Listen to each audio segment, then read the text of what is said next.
Good morning everyone praise God. എൻ്റെ പേര് മഞ്ജു. ദൈവത്തിന് നാമത്തിന് മഹത്വം ഉണ്ടാകട്ടെ. യേശു ക്രിസ്തു ക്രോസ് ഓഫ് കാൽവരിയിൽ നമ്മൾക്ക് വേണ്ടി മരിച്ചപ്പോൾ നമ്മളുടെ പഴയ സ്വഭാവവും നമ്മളുടെ പഴയതായിരുന്ന രീതികളും എല്ലാം തന്നെ അവനോടൊപ്പം മരിക്കുകയും അവനോടൊപ്പം നമ്മൾ ഉയർത്തെഴുന്നേൽക്കുകയും ചെയ്തിരിക്കുന്നു അല്ലെ. അപ്പൊ ഇന്നൊരു പുതിയ ജീവികളാണ് നമ്മൾ, പുതിയ വ്യക്തികളാണ് നമ്മൾ. നമ്മളുടെ ജീവിതം അടങ്ങിയിരിക്കുന്ന യേശുവിലാണ് അല്ലെ. അവനിലായിരിക്കണം നമ്മുടെ ജീവിതം. അവൻ എവിടെയായിരിക്കുന്നു, യേശുക്രിസ്തു എവിടെയായിരിക്കുന്നു, അവിടുത്തെ കാര്യങ്ങൾ അല്ലെ, സ്വർഗത്തിലെ കാര്യങ്ങൾ പറ്റി ചിന്തിക്കുകയും അതിനെപ്പറ്റി ദൈവത്തിന് മഹത്വം വരുന്ന രീതിയിലുള്ള കാര്യങ്ങൾ മാത്രം ചെയ്യുക നമ്മൾ ചെയ്യുക അല്ലെ.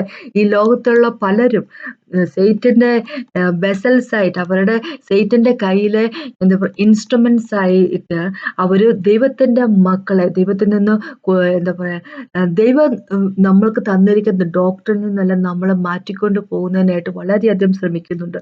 അപ്പൊ അതിനെപ്പറ്റി നമ്മൾ വളരെയധികം അറിവ് ഉള്ളവരായിരിക്കുക. അങ്ങനെ ദൈവം നമ്മുടെ ജീവിതത്തിൽ നമ്മളോട് ചെയ്യണമെന്ന് പറഞ്ഞിരിക്കുന്ന കാര്യങ്ങൾ മാത്രം ചെയ്യുക, അല്ലാതെ ഈ ലോകത്തിൻ്റെതായിട്ടുള്ള രീതിയിലേക്ക് തിരിച്ചു പോകരുത് എന്നാണ് ദൈവം നമ്മളോട് പറഞ്ഞിരിക്കുന്നത് അല്ലെ. അപ്പോൾ അവനെ വാഴ്ത്തുന്ന ഒരു ജീവിതമായിരിക്കട്ടെ നമ്മൾക്ക്. അവനെന്താണ് നമുക്ക് ചെയ്തു തന്നിരിക്കുന്നത് നമുക്ക് അറിവുള്ളവരായിരിക്കട്ടെ. നമ്മുടെ ജീവിതം അവന് വേണ്ടി മാത്രം ഉള്ളതായിരിക്കട്ടെ. അതാണ് ഇന്നത്തെ എൻ്റെ ടോപ്പിക്. മുമ്പോട്ട് പോകുന്നതിന് മുമ്പായിട്ട് നമുക്ക് ഒന്ന് പ്രാർത്ഥിച്ച ശേഷം നമുക്ക് സംസാരിക്കാം. കർത്താവേ, സമയത്ത് നന്ദി പറയുന്നു. അങ്ങനെ സ്നേഹത്തെ നന്ദി പറയുന്നു കർത്താവ്. ലോർഡ് ഗോഡ് ഓൾമൈറ്റി, അങ്ങനെ പോലും ദൈവമില്ല കർത്താവെ. അങ്ങനെ സ്നേഹം പോലത്തെ സ്നേഹമില്ല കർത്താവെ. അങ്ങയിലായിരിക്കാൻ ഞങ്ങൾ ഹെൽപ്പ് ചെയ്യണം അപേക്ഷിക്കുന്നു കർത്താവെ. പല രീതിയിലുള്ള പലതരത്തിലുള്ള ഡോക്ടറിൻസ് ഒക്കെ ഞങ്ങളുടെ ഇടയിലേക്ക് വന്നെന്നിരിക്കും. പക്ഷെ അതിനൊന്നും ചെവി കൊടുക്കാതെ കർത്താവ് അങ്ങ് എന്താണ് ഞങ്ങളോട് സംസാരിക്കുന്നത് എന്നും മാത്രം, അതിനു മാത്രം ചെവി കൊടുത്തുകൊണ്ട് ഒരു ജീവിതം കർത്താവിനോട് അങ്ങനെ വാഴ്ത്തിക്കൊണ്ട് മാത്രം ഒരു ജീവിതം, അതായിരിക്കട്ടെ ഞങ്ങളുടെ ജീവിതം കർത്താവെ. Thank you Jesus. ഞങ്ങളെ അങ്ങ് അപ്രൂവ് ചെയ്തതാണ്. ഈ ലോകത്തിന് അപ്രൂവ് ഞങ്ങൾക്ക് ആവശ്യമില്ലല്ലോ. ഹോളി സ്പിരിറ്റ് ഗോഡ് ഞങ്ങൾ മുദ്രയിട്ടതാണ് കർത്താവ്. ഞങ്ങൾ അങ്ങയുടേതാണ്. അത് അറിഞ്ഞുകൊണ്ട് മനസ്സിലാക്കിക്കൊണ്ട് മുമ്പോട്ട് ജീവിക്കാനുള്ള കൃപ തരുന്ന അപേക്ഷിക്കുന്ന യേശുവിന്റെ നാമത്തിൽ ആമേൻ. അപ്പൊ നമുക്കിന്ന് കൊളോഷ്യർക്കെഴുതിയ ലേഖനത്തിലേക്ക് പോകും. കൊളോഷ്യർക്കെഴുതിയ ലേഖനത്തെ പോൾ എഴുതിയ ലേഖനം 2-ാമത്തെ ചാപ്റ്ററിന്റെ 20 തൊട്ട് 23 വരെയുള്ള വാക്കുകൾ പെട്ടെന്ന് വായിക്കാം. അതിങ്ങനെയാണ് പറഞ്ഞിരിക്കുന്നത്. കൊളോഷ്യന്റെ 2:20 തൊട്ട് 23 വരെ ഇങ്ങനെയാണ് പറഞ്ഞിരിക്കുന്നത്. നിങ്ങൾ ക്രിസ്തുവിനോട് കൂടെ ലോകത്തിന്റെ ആദ്യ പാഠങ്ങൾ സംബന്ധിച്ചു മരിച്ചു എങ്കിൽ ലോകത്തിൽ ജീവിക്കുന്നവരെ പോലെ മനുഷ്യ കൽപ്പനകൾക്കും ഉപദേശങ്ങൾക്കും അനുസരണമായി പിടിക്കരുത്, രുചിക്കരുത്, തുടരുത് എന്നുള്ള ചട്ടങ്ങൾക്ക് കീഴ്പ്പെടുന്നത് എന്ത്? ഇതെല്ലാം ഉപയോഗത്താൽ നശിച്ചു പോകുന്നതത്രേ. അതൊക്കെയും സ്വേച്ഛാരാധനയിലും താഴ്മയിലും ശരീരത്തിന്റെ ഉപേക്ഷയിലും രസിക്കുന്നവർക്ക് ജ്ഞാനത്തിന്റെ പേര് മാത്രമുള്ളത്. ജഡാഭിലാഷം അടക്കുവാനോ പ്രയോജനമുള്ളത് അല്ല. അപ്പൊ നമ്മള് ദൈവത്തിന്റെ യേശുക്രിസ്തു നമ്മൾക്ക് വേണ്ടി ക്രോസ് ഓഫ് കാൽവരിയിൽ മരിച്ചപ്പോൾ നമ്മളും അവിടെ നമ്മുടെ പഴയ സ്വഭാവം, പഴയ വ്യക്തികൾ അല്ലെ, യേശുവിന്റെ ഒപ്പം നമ്മളെ ക്രൂശിലേക്ക് ഇട്ടിരിക്കുകയാണ്, നമ്മുടെ പഴയ സ്വഭാവത്തെ. പക്ഷെ അവന്റെ ഒപ്പം അവന്റെ മരണത്തിലേക്കാണ് നമ്മൾ ബാപ്റ്റിസം എടുത്തിരിക്കുന്നത്. അപ്പൊ മരണത്തിൽ നിന്ന് യേശുക്രിസ്തുവിനെ എന്താ പറയുക പിതാവ് തന്റെ ശക്തി കൊണ്ട്, മഹത്തരമായിട്ടുള്ള ശക്തി കൊണ്ട് ജീവിതത്തിലേക്ക് തിരിച്ചു കൊണ്ടുപോകുന്ന പോലെ നമ്മളും ഇന്ന് ന്യൂനെസ് ഓഫ് ലൈഫിൽ അല്ലെ, ആ പുതുമയിൽ പുതിയ ജീവന്റെ ആ ന്യൂനെസ് ഓഫ് ലൈഫിൽ നമ്മൾ ജീവിക്കണം എന്നാണ് റോമക്കെഴുതിയ ലേഖനത്തിൽ നമ്മളോട് നമ്മുടെ ദൈവം പറഞ്ഞിരിക്കുന്നത് അല്ലെ. അപ്പൊ നമ്മൾ പഴയതിലേക്ക് തിരിച്ചു പോകരുത്, പഴയതായിരിക്കരുത് നമ്മുടെ ഇന്നത്തെ ജീവിതശൈലി. അങ്ങനെ നമ്മൾ ജീവിക്കാൻ ശ്രമിക്കുമ്പോൾ ഈ ലോകത്തിൽ ജീവിക്കുന്നതുമായിട്ടും പുതിയ ജീവിതം അല്ലെ നമുക്ക് ദൈവം തന്നതായിട്ടും വലിയ വ്യത്യാസം ഒന്നും കാണത്തില്ല. അങ്ങനെ ആയിരിക്കരുതെന്നാണ് ദൈവം പറഞ്ഞിരിക്കുന്നത്. കൊളോഷ്യരോട് ചർച്ചിനോട് പറഞ്ഞിരിക്കുകയാണ്. അപ്പം ഒരു കാര്യം നമ്മളിവിടെ മനസ്സിലാക്കണം. ദൈവം എന്താ എല്ലാ മിക്കവാറും ചർച്ചുകൾക്ക് ദൈവം വാണിംഗ് കൊടുത്തിരിക്കുന്ന ഒരു കാര്യമാണ്. ഇപ്പൊ നമുക്ക് ലേഖനങ്ങൾ എടുത്ത് വായിക്കുവാണെങ്കിൽ ഗലാത്യർക്ക് എഴുതിയ ലേഖനത്തില്, റോമർക്ക് എഴുതിയ ലേഖനത്തില്, പിന്നെ ഇപ്പൊ കൊളോഷ്യർക്ക്, പിന്നെ എഫേഷ്യൻ ചർച്ചിനോട് നമുക്കറിയാം അപ്പോസ്തല പ്രവൃത്തി 20-ന്റെ അകത്ത് പോള് പറഞ്ഞിരിക്കുന്നത്. അങ്ങനെ പിന്നെ പീറ്റർ സംസാരിച്ചിട്ടുണ്ട്. എന്ന് വെച്ചാൽ ഇൻഡോക്ട്രിനേറ്റ് ചെയ്യാൻ വേണ്ടി, റോങ് ആയിട്ടുള്ള കാര്യങ്ങൾ പഠിപ്പിക്കാൻ വേണ്ടി ദൈവം നമ്മളോട് യേശു പറഞ്ഞിരിക്കുന്ന ഡോക്ടറിനേക്കാളും ഉപരിയായി അല്ലെ, നമ്മളോട് ദൈവം നമുക്ക് പറഞ്ഞിരിക്കുന്ന ഗോസ്പലിനേക്കാളും ഉപരിയായിട്ട് ആ ഗോസ്പലിൽ നിന്ന് വ്യത്യസ്തമായിട്ടുള്ള പല കാര്യങ്ങളും പഠിപ്പിക്കുന്ന ഒരു കൂട്ടം ആൾക്കാർ ചർച്ചിലേക്ക് വരുന്നതിനെ പറ്റി ദൈവം പലപ്പോഴും നമ്മൾക്ക് വാണിംഗ് തന്നിട്ടുണ്ട്. അല്ലെ? അപ്പൊ അങ്ങനെയാകുമ്പോ ഇവിടെ തന്നെ ഇപ്പൊ കൊളോഷ്യക്കെതിലെത്തി ഇത് 2ാമത്തെ ചാപ്റ്റർ തന്നെ പോവുകയാണെങ്കിൽ 3 പ്രാവശ്യത്തോളം പോൾ ഇങ്ങനെ ഒരേ ചാപ്റ്റർ തന്നെ പറഞ്ഞിരിക്കും. ഇപ്പൊ 4ാമത്തെ വാക്കിലേക്ക് പറയുവാണെങ്കിൽ കൊളോഷ്യക്കെതിരെ ലേഖനത്തിൽ 2ാമത്തെ ചാപ്റ്ററിനെ പറ്റിയാ പറയുന്നത്. 4ാമത്തെ വാക്ക് പറയുവാണെങ്കിൽ ഇങ്ങനെ പറഞ്ഞിരിക്കുന്നത്, വശീകരണ വാക്കുകൊണ്ട് ആരും നിങ്ങളെ ചതിക്കാതിരിക്കാൻ ഞാൻ ഇത് പറയുന്നു. അപ്പൊ വശീകരണ വാക്കുകൊണ്ട് ആൾക്കാരെ ദൈവത്തിന്റെ കുഞ്ഞുങ്ങളെ ചതിക്കാൻ തുനിഞ്ഞിറങ്ങിയിരിക്കുന്ന ആൾക്കാരുണ്ട് എന്ന് ചുരുക്കം. ഇനി 8ാമത്തെ വാക്കിലേക്ക് പറയുമ്പോൾ തത്വജ്ഞാനവും വെറും വഞ്ചനയും കൊണ്ട് ആരും നിങ്ങളെ കവർന്നു കളയാതിരിപ്പൻ സൂക്ഷിപ്പൻ. അത് മനുഷ്യരുടെ സമ്പ്രദായത്തിന് ഒത്തവണ്ണം ലോകത്തിലെ ആദ്യ പാഠങ്ങൾക്ക് ഒത്തവണ്ണം അല്ലാതെ ക്രിസ്തുവിന് ഒത്തവണ്ണമുള്ളതല്ല. അപ്പൊ തത്വജ്ഞാനം കൊണ്ടും വെറും വഞ്ചന വാക്കുകൊണ്ടും നിങ്ങളെ കവർന്നു കളയാതിരിപ്പാൻ സൂക്ഷിപ്പ. അപ്പൊ അങ്ങനെ കൊണ്ട് വഞ്ചിക്കപ്പെടുന്ന തരത്തിലുള്ള വാക്കുകളും കൊണ്ട് നമ്മുടെ ജീവിതത്തിലേക്ക് നമ്മുടെ ചർച്ചിലേക്ക് വരുന്ന ആൾക്കാരുണ്ട് ചുരുക്കം. പിന്നെ അതുപോലെ തന്നെ 16ാമത്തെ വാക്കോട്ട് താഴേക്ക് വരുമ്പോൾ നിങ്ങൾ എന്ത് ഭക്ഷണപാനങ്ങൾ അതുകൊണ്ട് ഭക്ഷണപാനങ്ങൾ സംബന്ധിച്ച പെരുന്നാൾ വാവ് ശബ്ബത്ത് എന്നിവ കാര്യത്തിൽ ആരും നിങ്ങളെ വിധിക്കരുത്. അല്ലെ? അപ്പൊ വിധിക്കാൻ വേണ്ടി പഞ്ചാര വാക്കുകൾ പറഞ്ഞു അല്ലെ? എന്താ ഇവിടെ പറഞ്ഞിരിക്കുന്നത്, തത്വജ്ഞാനം കൊണ്ട് ഫിലോസഫി ഒക്കെ എല്ലാം പറഞ്ഞുകൊണ്ട് അല്ലെ? ദൈവം പറഞ്ഞിരിക്കുന്ന എന്താ പറയുക ഡോക്ടറിനെക്കാളും ഉപരിയായിട്ടുള്ള കാര്യങ്ങൾ പറഞ്ഞുകൊണ്ട്, ആവശ്യമില്ലാത്ത കാര്യങ്ങൾ പറഞ്ഞുകൊണ്ട് ദൈവത്തിന്റെ മക്കളെ വഴിതെറ്റിക്കാൻ വേണ്ടി വരുന്ന കൂട്ടത്തിലുള്ള ആൾക്കാർ ഉണ്ട് എന്നാ പറഞ്ഞിരിക്കുന്നത്. ദൈവത്തിന് ഇപ്പൊ റോമക്കത്ത് ലേഖനത്തിൽ 16 ദൈവത്തിന് റോമക്കത്ത് ലേഖനത്തിൽ 16ാമത്തെ ചാപ്റ്ററിലേക്ക് പോകുമ്പോൾ ഇങ്ങനെയാ പറഞ്ഞിരിക്കുന്നത്, ദൈവത്തിന്റെ മക്കളുടെ ഇടയിൽ അല്ലെ ഇടർച്ച ഉണ്ടാക്കുന്ന രീതിയിലുള്ള എന്താ പറയുക ഡോക്ടറിനുമായിട്ട് ആൾക്കാർ വരുന്നു. 17ാമത്തെ വാക്കും 18ാമത്തെ വാക്കും ഇങ്ങനെ പറഞ്ഞിരിക്കുന്നത്, ഞങ്ങളുടെ ചക്കരവാക്കും സ്തുതിയും പറഞ്ഞ് സാധുക്കളുടെ ഹൃദയത്തെ വഞ്ചിച്ചു ചെയ്യുന്ന തരത്തിലുള്ള ആളുകൾ ചർച്ചിലേക്ക് വരുന്നുണ്ട് അല്ലെ? അങ്ങനെ അന്ന് പോള് പറഞ്ഞിട്ട് അങ്ങനെ ആരും നിങ്ങളെ ചതിക്കാൻ നിങ്ങൾ ഇടയാക്കി കൊടുക്കരുത്, നിങ്ങൾ നിന്നു കൊടുക്കരുതെന്ന് പറഞ്ഞിട്ടുണ്ടെങ്കിൽ അത് അന്ന് തന്നെ നടക്കുന്ന കാര്യമല്ല, ഇന്ന് നടക്കുന്ന കാര്യമാണ്. എഫേഷ്യൻ ചർച്ചിന്റെ എൽഡേഴ്സിനോട് അല്ലെ മൂപ്പന്മാരോട് പോൾ തന്നെ പറഞ്ഞ കാര്യം, ഞാൻ ഇവിടുന്ന് പോയിപ്പോ നിങ്ങളുടെ ഇടയിൽ നിന്ന് അല്ലെ ചെന്നായ്ക്കൾ എഴുന്നേറ്റ് വരിക തന്നെ ചെയ്യും. നിങ്ങൾക്കിടയിൽ ചർച്ചിന്റെ ഇടയിൽ അല്ലെ ദൈവത്തിന്റെ മക്കളുടെ ഇടയിൽ പ്രശ്നങ്ങൾ ഉണ്ടാക്കുന്നതിന് വേണ്ടി.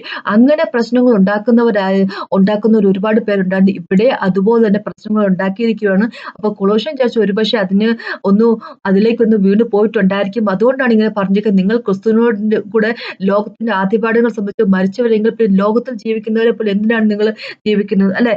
ഒരു കാര്യം നമ്മൾക്ക് മനസ്സിലാക്കുക, ദൈവം യേശു നമ്മൾക്ക് ചെയ്തു തന്നിരിക്കുന്നത് എല്ലാം ഗിഫ്റ്റ് ആണ് അല്ലെ? നമ്മൾക്ക് സമ്മാനമായിട്ട് ഫ്രീ ഗിഫ്റ്റ് ആണ്. നമ്മുടെ റൈച്ചസ്നെസ് ഫ്രീ ഗിഫ്റ്റ് ആണ്. നമ്മുടെ സാൽവേഷൻ ഫ്രീ ഗിഫ്റ്റ് ആണ്.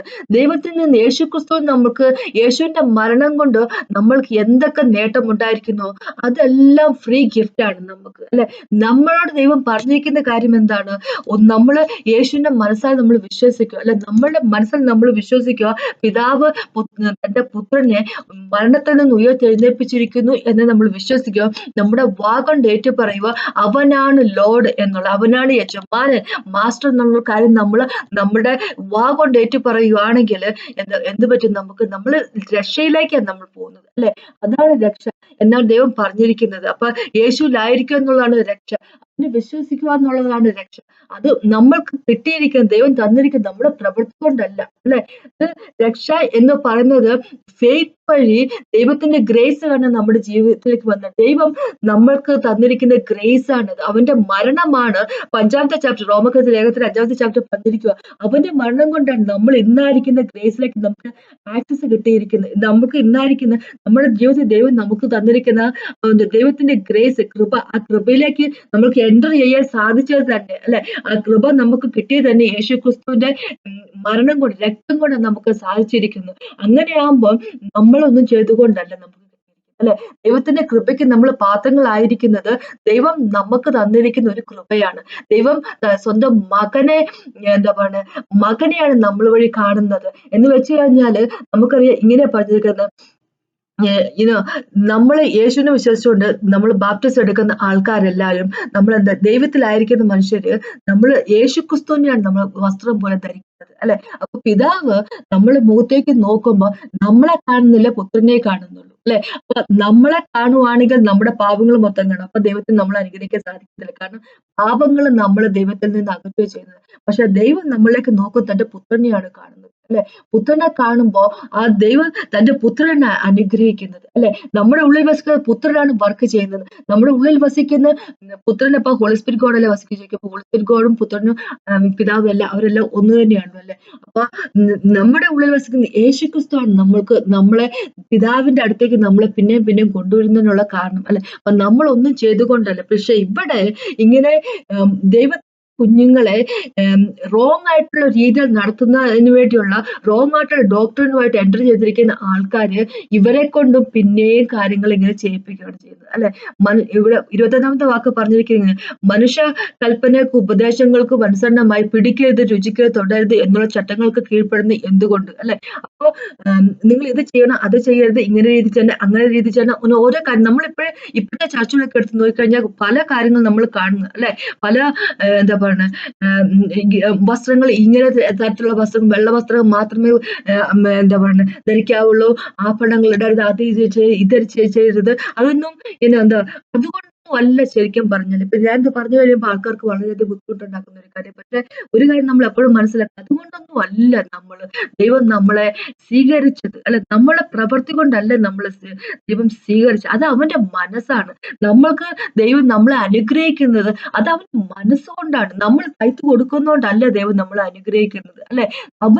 അവന്റെ ഭണ്ഡാരത്തിന്റെ അല്ലെ അവന്റെ ട്രഷറിയുടെ വാതിലുകൾ നമ്മൾക്ക് നേരെ തുറന്നിരിക്കുകയാണ്. അത് അവന്റെ മനസ്സാണ്. നമ്മൾ ഒരു കാര്യം ചെയ്യുന്നത് കൊണ്ടല്ല അല്ലെ? അപ്പൊ ഇങ്ങനെ ഇവിടെ പറഞ്ഞിരിക്കുക ഇതെല്ലാം ഉപയോഗത്തിൽ നശിച്ചു പോകുന്നത്. അതൊക്കെയും സ്വേച്ഛാരാധനയിലും താഴ്മയിലും ശരീരത്തിന്റെ ഉപേക്ഷയിലും രസിക്കുന്നവർക്ക് ജ്ഞാനത്തിന്റെ പേര് മാത്രമല്ല. അപ്പൊ ഇംഗ്ലീഷ് ബൈബിളിലേക്ക് വരുമ്പോൾ ഇങ്ങനെ ഇവിടെ എഴുതി വെച്ചിരിക്കുന്നത്, ഇംഗ്ലീഷ് ഏത് വെർഷൻ എടുത്താലും KJV, NKJV ഒക്കെ എടുത്താലും അതിലേക്ക് ഇങ്ങനെ പറഞ്ഞിരിക്കുന്നത് these things indeed have an appearance of wisdom in self-imposed religion, false humility and neglect of the body, but are of no value against the indulgence of the flesh. അപ്പൊ ഇതിന് നിങ്ങൾ അത് ചെയ്യരുത്, ഇത് ചെയ്യരുത്, ഇങ്ങനെയായിരിക്കണം, നിങ്ങൾ ചെയ്യുന്ന റോങ് ആണ്, അല്ലെങ്കിൽ ഇതാണ് ഇങ്ങനെ പർട്ടിക്കുലർ രീതിയിൽ ചെയ്യുന്നതാണ് കറക്റ്റ് ആയിട്ടുള്ള കാര്യങ്ങൾ. അപ്പൊ നിങ്ങൾ ഇങ്ങനെ ഇത്ര ദിവസം ഫാസ്റ്റിംഗ് എടുത്തില്ലെങ്കിൽ ദൈവം നിങ്ങളോട് ആൻസർ ചിലപ്പം തരണമെന്നില്ല, അല്ലെങ്കിൽ ഓരോ കാര്യങ്ങള് ഇങ്ങനെ ചെയ്യണം, ഇതാണ് വർഷിപ്പിന്റെ ഒരു മെത്തേഡ്, അങ്ങനെയൊക്കെ ഓരോ കാര്യങ്ങളും പറഞ്ഞു പലരെങ്കിലും നമ്മൾ ഒന്നും അറിയത്തില്ല, ദൈവത്തിന്റെ ഹൃദയത്തെ പറ്റി വലിയ അറിവൊന്നുമില്ലാതെ പാവങ്ങളായിട്ടുള്ള വീക്കായിട്ടുള്ള അല്ലെ വിശ്വാസം എന്താ പറയാ വീക്കായിട്ടുള്ള ഒരു ആൾക്കാർ അതിനെല്ലാം പുറകെ ചെയ്യുമ്പോൾ അല്ലെ ഇവര് വിചാരിക്കുക എന്തായിരിക്കും, ദൈവത്തെ പ്രീതിപ്പെടുത്തുന്നു എന്നാണ് വിചാരിക്കുന്നത് അല്ലെ? പക്ഷെ ഇവിടെ ദൈവം പറഞ്ഞിരിക്കുന്ന കാര്യം ഇതിനെല്ലാത്തിന് ഇങ്ങനെ ചെയ്യാൻ പറയുന്നത് ആരെങ്കിലുമൊക്കെ നമ്മളോട് ഇങ്ങനെ പറയുന്നുണ്ടെങ്കിൽ, ആരെങ്കിലുമൊക്കെ ദൈവത്തിന്റെ മക്കളെ കൊണ്ട് ചെയ്യിക്കുന്നുണ്ടെങ്കിൽ അതിനൊക്കെ ഒരു എന്താ പറയാ അപ്പിയറൻസ് ഓഫ് വിസ്ഡം, ഒരു വളരെ വിജ്ഞാനമാണ് എന്നതിനെ പറ്റിയും, പിന്നെ ഒരു എന്താ പറയാ ഫോൾസ് ഹ്യൂമിലിറ്റി അല്ലെ, ഒരു താഴ്മ, ഒരു ശരിയല്ലാത്ത ഒരു താഴ്മ, ഫോൾസ് ആയിട്ടുള്ള ഒരു താഴ്മ എന്ന് വെച്ച് കഴിഞ്ഞാല് പുറമേ നോക്കി കഴിയുമ്പോ അവര് ഭയങ്കര ഹമ്പിൾ ആയിട്ടുള്ള ഭയങ്കരമായിട്ട് എന്താ പറയാ താഴ്മയുള്ള വ്യക്തികളാന്ന് തോന്നുന്നു. പക്ഷെ ഉള്ളിന്റെ ഉള്ളിൽ മൊത്തം ഹിപ്പോക്രസി ആയിട്ട് നടക്കുന്ന തരത്തിലുള്ള കാര്യങ്ങൾ ചെയ്യുന്നവര്, നെഗ്ലക്ട് ഓഫ് ദ ബോഡി അല്ലെ, മനുഷ്യന്റെ ശരീരം അല്ലെ അത് ദണ്ഡിപ്പിക്കുക എന്ന് പറഞ്ഞ ചില ആൾക്കാർ പറഞ്ഞു കേട്ടിട്ടുണ്ട്. നമ്മൾ ഫാസ്റ്റിംഗ് എടുക്കണം എന്താന്ന് വെച്ച് കഴിഞ്ഞാല് ശരീരത്തെ ദണ്ഡിപ്പിക്കണം, എന്നാലേ ഉള്ളൂ ദൈവം ആൻസർ ചെയ്യത്തുള്ളൂ അല്ലെ? ഇതെല്ലാം ദൈവം പറഞ്ഞെന്താ, ഇതൊന്നും ദൈവത്തിന്റെ ഇഷ്ടപ്രകാരം ഉള്ളതല്ല. ഇതിനൊന്നും തന്നെ ഇങ്ങനെയൊന്നും ചെയ്യുന്നത് കൊണ്ട് തന്നെ നമ്മുടെ ഒരു പ്രവർത്തിക്കും ഇവിടെ എന്താ പറഞ്ഞിരിക്കുന്നത്, നമ്മുടെ ഫ്ലഷ് നമ്മുടെ ജഡത്തിന്റെ സ്വഭാവത്തിന്റെ അതിന്റെ ഒരു എന്താ പറയാ മോശപ്പെട്ട വശം, ജഡത്തിന്റെ സ്വഭാവം എന്ന് പറഞ്ഞാൽ മോശപ്പെട്ട കാര്യം തന്നെയാണ്. അതിന്റെ താല്പര്യങ്ങളെ നശിപ്പിച്ച് കളയുന്നതിനായിട്ടുള്ള ഒരു കാര്യവും ഇല്ല, അതിനൊരു ശക്തിയുമില്ല. ജഡത്തിന്റെ സ്വഭാവത്തിനെ നശിപ്പിച്ച് കളയാൻ ഒരു കാര്യത്തിന് മാത്രമേ പറ്റത്തുള്ളൂ, യേശുവിന്റെ രക്തത്തിന്, യേശുവിന്റെ വഴി കൂടെ നമ്മൾ നടക്കുമല്ലേ. ദൈവത്തിന്റെ വചനം വചനം അത് വാളാണ് അല്ലെ, ഇരുതല മൂർച്ചയുള്ള വാളാണ്. ദൈവത്തിന്റെ വചനം നമ്മളെ ക്ലീൻ ആക്കുക തന്നെ ചെയ്യും അല്ലെ. അപ്പൊ 15ാമത്തെ ചാപ്റ്റർ, യോഹന്നാന്റെ സുവിശേഷം 15ാമത്തെ ചാപ്റ്ററിലേക്ക് ഇങ്ങനെ പോകുമ്പോ ഇങ്ങനെ പറഞ്ഞിരിക്കുന്നത്, ദൈവത്തിന്റെ വചനം നമ്മളെ ക്ലീൻ ആക്കുക ചെയ്തിരിക്കുന്നത്. അപ്പൊ ദൈവത്തിന്റെ വചനം അനുസരിച്ച് ദൈവത്തിന്റെ വചനം നമ്മളോട് സംസാരിക്കുമ്പോ, ഓ ദൈവമേ, ഞാൻ ഇത് ചെയ്തത് ശരിയായില്ലല്ലോ അല്ലെ, ഞാൻ ഇങ്ങനെയായിരുന്നില്ലല്ലോ ചെയ്യേണ്ടിയിരുന്നത്, ഞാൻ മറ്റുള്ളവരോട് മോശപ്പെട്ട രീതിയിലാണല്ലോ പെരുമാറിയത്, ദൈവം ഞാൻ അങ്ങയുടെ വചനം ഞാൻ പാലിച്ചില്ലല്ലോ. അപ്പൊ അങ്ങനെ നമ്മൾ മനസ്സിലാക്കുമ്പോൾ അത് ദൈവത്തോട് നമ്മൾ ക്ഷമ ചോദിച്ചുകൊണ്ട് തിരിച്ച് ദൈവത്തിലേക്ക് ചെന്നുകൊണ്ട് ദൈവത്തിന്റെ വചനം അനുസരിച്ച് ഒരു ജീവിതം നയിക്കുമ്പോൾ അവിടെ നമ്മളുടെ ജഡത്തിന്റെ സ്വഭാവം നശിപ്പിച്ചു കളയുക തന്നെ ചെയ്യുന്നത് അല്ലെ. ജഡത്തിൽ ആകാതിരിക്കുക, അതാണ് ദൈവം പറഞ്ഞത്. അപ്പൊ ഇങ്ങനെ എന്താ പറയുക, നമ്മളിത് ഇങ്ങനെ ചെയ്യണം അങ്ങനെ പല ചർച്ചകളും പറഞ്ഞിരിക്കുന്ന കാര്യം, കുറേ അധികം റൂളുകൾ നമ്മളിപ്പോ ലോയിന്റെ അടിയിൽ അല്ലെ ന്യായപ്രമാണത്തിന്റെ അടിയിൽ അല്ലെങ്കിൽ പോലും, പക്ഷേ അങ്ങനെ പറയുമെങ്കിലും ന്യായപ്രമാണത്തിന്റെ അടിയിലല്ല, നമ്മൾ ന്യായപ്രമാണത്തിന്റെ കാര്യങ്ങളൊന്നും ചെയ്യരുത് എന്ന് പറയുമെങ്കിൽ പോലും, പക്ഷെ ഓരോ ചർച്ചകളും അവിടുത്തെ വിശ്വാസികളുടെ അല്ലെ, അവിടെ ആരാധനയ്ക്ക് കൂടുന്ന വിശ്വാസികളുടെ തലയിലേക്ക് ആ ചർച്ചിൻ്റെതായിട്ടുള്ള റൂളുകളും റെഗുലേഷൻസും അല്ലെ, അത് ഇങ്ങനെ ചെയ്യണം ചർച്ചിന്റെ തലയിലേക്ക് കയറ്റി വെക്കുന്നുണ്ട്. പക്ഷെ അപ്പൊ ചർച്ചിന്റെ റൂൾസ് റെഗുലേഷൻസ് പറയുമ്പോൾ അവിടെ പ്രോപ്പർ ആയിട്ട് ഇരിക്കണം, അവിടെ പ്രശ്നങ്ങൾ ഉണ്ടാക്കരുത്, അങ്ങനത്തെ അതിനെപ്പറ്റിയല്ല ഞാൻ പറയുന്നത് അല്ലെ. അപ്പൊ നമ്മൾ ഒരു ചർച്ചിലായിരിക്കുമ്പോ അവിടെ നമ്മളെ തന്നെ എന്താ പറയാ മാന്യമായ രീതിയിൽ നമ്മൾ തന്നെ പെരുമാറണം, അത് വേറൊരു കാര്യം, അതിനെപ്പറ്റിയല്ല പറയുന്നത് അല്ലെ. കുഞ്ഞുങ്ങൾ ശബ്ദം ഉണ്ടാക്കരുത്, അല്ലെങ്കിൽ നമ്മൾ മാന്യമായിട്ട് രീതിയിൽ മറ്റുള്ളവർ പെരുമാറണം, മറ്റുള്ളവർ കുറ്റം കുറവും കണ്ടെത്താൻ പോകരുത്, പാസ്റ്റർമാരെ കുറ്റവും കുറവും കണ്ടെത്താൻ പോകരുത്, അങ്ങനത്തെ കാര്യങ്ങൾ അതിനെപ്പറ്റിയൊന്നുമല്ല പറയുന്നത്. അതല്ലാതെ ഈ രീതിയിൽ തന്നെ വർഷിപ്പ് ചെയ്യണം, അല്ലെങ്കിൽ ഈ രീതിയിൽ ഡോക്ടറിൻസ് പഠിപ്പിക്കുന്നു, അല്ലെങ്കിൽ പല രീതിയിലും ഞാൻ പറഞ്ഞെന്താ നിങ്ങൾക്ക് ഒരുപക്ഷെ നിങ്ങൾക്ക് മനസ്സിലാവുന്നുണ്ടായിരിക്കും, പക്ഷെ എനിക്കത് കൃത്യമായിട്ട് അങ്ങോട്ട് പറഞ്ഞ് ഫലിപ്പിക്കാൻ പറ്റുന്നില്ല. പല ചർച്ചയിലും കാണുന്ന ഒരു കാര്യമാണ്, മനുഷ്യരെ അല്ലെ, അവിടെ വരുന്ന ദൈവത്തിന്റെ മക്കളെ ഒരു കൂച്ചുവലം കെട്ടി നിർത്തിയിരിക്കുന്ന ഒരു രീതിയിലേക്ക്. ഞാൻ ഒരു ചർച്ചിനെ പറ്റി പറഞ്ഞു കേട്ടിരിക്കുന്ന ഒരു കാര്യം, പറഞ്ഞു കേട്ടിരുന്ന സെൻസ്, അവര് ആ ചർച്ചിൽ നേരത്തെ ആയിരുന്ന ആൾക്കാർ, അവർ പിന്നീട് ദൈവവിളി ഉണ്ടായിട്ട് അവര് പിന്നെ ആ ചർച്ചിൽ നിന്ന് പോയിട്ട് അല്ലെ, വേറെ എന്താ പറയുക, ദൈവം അവർ ഉപയോഗിച്ച അങ്ങനെയുള്ള കുറെ പാസ്റ്റർമാരെ ടെസ്റ്റ് മണിയിൽ നിന്ന് പറഞ്ഞു കേട്ടിരിക്കുന്ന കാര്യമാണ്. ഒരു പർട്ടിക്കുലർ ഞാൻ ഡിനോമിനേഷനെ പറ്റി ഒന്നും പറയുന്നില്ല, അവിടെ ദൈവവേലയ്ക്ക് ഇറങ്ങണമെങ്കിൽ കല്യാണം കഴിക്കരുത് എന്നുള്ള നിയമം ഉണ്ടായിരുന്നു ഒരു ചർച്ച. അപ്പൊ അങ്ങനെ അത് ദൈവം പറഞ്ഞിരിക്കുന്ന കാര്യമാണ്. ദൈവം ബൈബിൾ എവിടെയെങ്കിലും പറഞ്ഞിട്ടുണ്ട് നിങ്ങൾ ഞാൻ വിളിക്കുമ്പോ നിങ്ങൾ കല്യാണം കഴിക്കരുത്. പീറ്ററും ബാക്കിയുള്ള അപ്പോസ്റ്റലന്മാർക്ക് കല്യാണം കഴിച്ചു, പോള് കല്യാണം കഴിച്ചിട്ടുണ്ടായിരുന്നില്ല, അതിനെപ്പറ്റി നമുക്ക് ബൈബിൾ എഴുതിയിട്ടില്ല. പക്ഷെ പീറ്ററെ കൊണ്ട് കല്യാണം കഴിച്ചായിരുന്നു, അപ്പൊ അതിനെപ്പറ്റി ഒന്നും ദൈവം പറഞ്ഞിട്ടില്ല. അപ്പൊ അങ്ങനെ ഒരു റെഗുലേഷൻസ് ഈ ലോകത്തിൽ നടക്കുന്ന രീതിയിലുള്ള അല്ലെ, ലോകത്തിൽ എങ്ങനെ അവർ ചെയ്യുന്നത്, നമ്മുടെ ദൈവം യേശു തന്നെ പറഞ്ഞിട്ടുണ്ട്, നമ്മൾക്ക് മറ്റുള്ളവരുടെ മുകളിൽ ആധിപത്യം അടിച്ച് സ്ഥാപിക്കാൻ മാസ്റ്റർ ചെയ്യാനുള്ള ഒരു അനുവാദം നമുക്കില്ല. നമ്മളോട് ദൈവം പറഞ്ഞിരിക്കുന്നത് നമ്മുടെ ഫെലോ എന്താ പറയുക ബിലീവേഴ്സിന്റെ സെർവൻസ് ആവുക എന്നാണ് നമ്മൾ പറഞ്ഞിരിക്കുന്നത്. നമ്മൾ സ്ട്രോങ് ആണ്, ഫെയ്ത്തിൽ നമ്മൾ സ്ട്രോങ് ആണെങ്കിൽ വീക്ക് ആയിരിക്കുന്ന ആൾക്കാരെയും കൂടെ അവരെ ദൈവത്തിലേക്ക് കൊണ്ടുവരിക അല്ലെ, അവർക്ക് നല്ലതിനായിട്ട് അവരെ എഡിഫൈ ചെയ്യുന്നതിന് വേണ്ടി നമ്മൾ വർക്ക് ചെയ്യൂ, അവരെയും കൂടെ ദൈവത്തിലേക്ക് കൊണ്ടുവരിക എന്നാണ് പറഞ്ഞിരിക്കുന്നത്. ഇതൊരു കുടുംബത്തിന്റെ കാര്യമാണ് അല്ലെ, ഇത് കുടുംബത്തിന്റെ കാര്യമാണ്, അല്ലാതെ ഇത് 1 man ഷോ അല്ല. എന്റെ ഗ്രേറ്റ്നെസ് ഞാൻ കാണിക്കാനുള്ള ഒരു തട്ടകമല്ല എനിക്ക് ദൈവം തന്നിരിക്കുന്നത്. നമ്മൾ എല്ലാവരും ഒരുമനപ്പെട്ടുകൊണ്ട് ഒരേപോലെ അല്ലെ, എന്താ പറയുക, ദൈവത്തെ വാഴ്ത്തുന്നതിന് വേണ്ടിയും ഒരേപോലെ നമ്മളെല്ലാവരും വളർന്നു വരുന്നതിന് വേണ്ടിയും അല്ലെ, അതിനു വേണ്ടിയാണ് നമ്മളെ ദൈവം വിളിച്ചിരിക്കുന്നത്. ദൈവത്തിന്റെ കുഞ്ഞുങ്ങളാണ് എല്ലാവരും. കുറെ ആരെങ്കിലുമൊക്കെ എന്താ പറയുക വിശ്വാസത്തിൽ ഇത്തിരി വീക്ക് ആയിട്ടുള്ള ആൾക്കാരുണ്ടായിരിക്കും, ചിലർക്ക് വിശ്വാസം കൂടുതലുണ്ടായിരിക്കാം, ചിലരുടെ ദൈവത്തിന്റെ ഒപ്പമുള്ള എന്താ പറയുക ജീവിതം അല്ല അവരുടെ നടപ്പെന്ന് പറഞ്ഞാൽ കുറച്ചുകൂടെ സ്ട്രോങ് ആയിട്ടുള്ളതായിരിക്കും, ചിലർക്ക് അങ്ങനെ ആയിരിക്കത്തില്ല. പക്ഷെ എല്ലാവരും അങ്ങോട്ടും ഇങ്ങോട്ടും പരസ്പരം സഹായിച്ചുകൊണ്ട് അല്ലെ, ഒരുമനപ്പെട്ടുകൊണ്ട് സഹായിച്ചുകൊണ്ട് സ്നേഹത്തോടെ മുന്നോട്ട് പോവുക എന്നാണ് ദൈവം പറഞ്ഞിരിക്കുന്നത്. ഇവിടെ ആകുമ്പോ ദൈവം പറഞ്ഞിരിക്കുന്നത് ഇതൊക്കെ ഒരു പുറമേ ഉള്ള ഒരു ഭയങ്കര വിജ്ഞാനത്തിൻ്റെതായിട്ടുള്ള ഒരു സെറ്റപ്പിലാണ് കാണുന്നത്. പക്ഷെ പോൾ പറഞ്ഞിരിക്കുന്ന ഒരു കാര്യമുണ്ട്. പോളിന്റെ ടെസ്റ്റിമണിയെ പറ്റി പറയുക, 2-ാമത്തെ കൊരിന്ത്യർ ലേഖനത്തിൽ 1-ാമത്തെ ചാപ്റ്ററിലേക്ക് വരും 12-ാമത്തെ വാക്യം ഇങ്ങനെ പറഞ്ഞിരിക്കുന്നത്, അത് 12ാമത്തെ വാക്കിന് പറഞ്ഞിരിക്കുക, ഞങ്ങൾ ലോകത്തിൽ വിശേഷാൽ നിങ്ങളോട് ജഡജ്ഞാനത്തിൽ അല്ല ദൈവകൃപയാലത്രേ ദൈവം നൽകുന്ന വിശുദ്ധിയിലും നിർമ്മലതയിലും പെരുമാറിയിരിക്കുന്നു എന്നും ഞങ്ങളുടെ മനസാക്ഷിയുടെ സാക്ഷ്യം തന്നെ ഞങ്ങളുടെ പ്രശംസ. ഇവിടെ ഇംഗ്ലീഷ് ബൈബിളിൽ ഇങ്ങനെ പറഞ്ഞിരിക്കുന്നത്, for our boasting is this, the testimony of our conscience that we conducted ourselves in the world in simplicity and godly sincerity, not with the fleshly wisdom. എന്ന് പറഞ്ഞ് സിംപ്ലിസിറ്റിയിലാണ് ഞങ്ങൾ ഓപ്പറേറ്റ് ചെയ്തിരിക്കുന്നത്. ഞങ്ങളെ തന്നെ വലിയവരാക്കി കാണിക്കാൻ വേണ്ടി, ചിത്രീകരിക്കാൻ വേണ്ടി ഞങ്ങൾ ശ്രമിച്ചിട്ടില്ല, അല്ലെ? ദൈവത്തിന്റെ ആ സിംപ്ലിസിറ്റിയിൽ നിന്ന് ദൈവം വളരെ സിമ്പിൾ ആയിട്ടാണ് നമ്മളോട് പെരുമാറുന്നത്. യേശുക്രിസ്തു വളരെ സിമ്പിൾ ആയിട്ടാണ് നമ്മളോട് പെരുമാറുന്നത്, അല്ലെ? നമ്മൾ യേശുവിനെ വിശ്വസിച്ചാൽ മാത്രം മതി. വിശ്വാസം മാത്രമേ, ദൈവത്തില് വിശ്വസിച്ചുകൊണ്ട് അവൻ നടത്തുന്ന വഴി കൂടെ നമ്മൾ നടന്നാൽ മാത്രം മതി. ദൈവം വളരെ സിമ്പിൾ ആയിട്ടാണ് നമ്മളോട് ഇടപെടുന്നത്. അല്ലാതെ വളരെ കോംപ്ലിക്കേറ്റഡ്, അത് ചെയ്യണം ഇങ്ങനെ ചെയ്യണം മറ്റേ നേരത്തെ പറഞ്ഞ പോലെ ഒരു സെൽഫ് ഇമ്പോസ്ഡ് ആയിട്ടുള്ള റിലീജിയസ് ആയിട്ടുള്ള ഒരു ഹ്യൂമിലിറ്റി, ഒരു ഫോൾസ് ആയിട്ട് ഹ്യൂമിലിറ്റി, പിന്നെ ശരീരത്തിൽ ദണ്ഡിപ്പിക്കുന്ന രീതിയിലുള്ള കാര്യങ്ങളും എല്ലാം ചെയ്ത് ഒരു ആകപ്പാട് ഒരു എന്താ പറയുക, ഒരു ഓളമൊക്കെ ഇട്ടിട്ട് അങ്ങനെയൊന്നുമല്ല യേശുക്രിസ്തു. വളരെ സിമ്പിളാണ്, അല്ലെ? ഇത് നമ്മുടെ പിതാവാണ്. നമ്മുടെ കുഞ്ഞുങ്ങളോട് നമ്മൾ ആരെങ്കിലും ഇങ്ങനെ ഭയങ്കര നാടകീയമായിട്ടുള്ള രീതിയിൽ ആരെങ്കിലുമൊക്കെ സംസാരിക്കുന്നത് നമ്മുടെ കുഞ്ഞുങ്ങൾ അങ്ങനെയൊന്നുമില്ല. വളരെ പ്ലെയിൻ ആയിട്ട് സിമ്പിൾ ആയിട്ടുള്ള വാക്കിലാണ് നമ്മൾ സംസാരിക്കുന്നത്. അതുപോലെയാണ് നമ്മുടെ ദൈവം നമ്മളോട് സംസാരിക്കുന്നത്. അതും മതി എന്ന് പറഞ്ഞിരിക്കുന്നത്. ഇനി നിങ്ങൾ ലോകത്തിൻ്റെതായിട്ടുള്ള രീതിയിലേക്ക്, അല്ലെ, ഇങ്ങനെ ചെയ്ത് അങ്ങനെ അങ്ങനത്തുള്ള കാര്യത്തിലേക്ക് പോകാത്തേക്ക് വളരെ സിമ്പിൾ ആയിട്ട് ദൈവത്തിൽ വിശ്വസിക്കുക, അല്ലെ? വളരെ സിമ്പിൾ ആയിട്ട് നൈർമല്യമായിട്ടുള്ള ദൈവത്തിന്റെ കൃപയിൽ നിന്നുകൊണ്ട്, ദൈവത്തിന്റെ കൃപയാണ് നമ്മളെ താങ്ങുന്നത്, മനസ്സിലാക്കിയിരിക്കുക. എപ്പോഴും നമ്മൾ അവരിൽ നടത്തുന്ന ഒന്നും ദൈവത്തിന്റെ കൃപ മാത്രമല്ല, നമ്മുടെ കഴിവൊന്നുമല്ല. അപ്പൊ അതിൽ ആശ്രയിച്ചുകൊണ്ട് അങ്ങ് ജീവിക്കാൻ പറഞ്ഞിരിക്കുന്നു, അല്ലെ? നമ്മുടെ ദൈവം നമ്മൾ പറഞ്ഞിരിക്കുന്ന കാര്യമുണ്ട്. അപ്പൊ കൊളോസ്യർക്കത്തിലേക്ക് 3ാമത്തെ ചാപ്റ്ററിലേക്ക് വരുമ്പോ അപ്പൊ ഇങ്ങനെ നമ്മളോട് പറഞ്ഞിരിക്കുന്നു.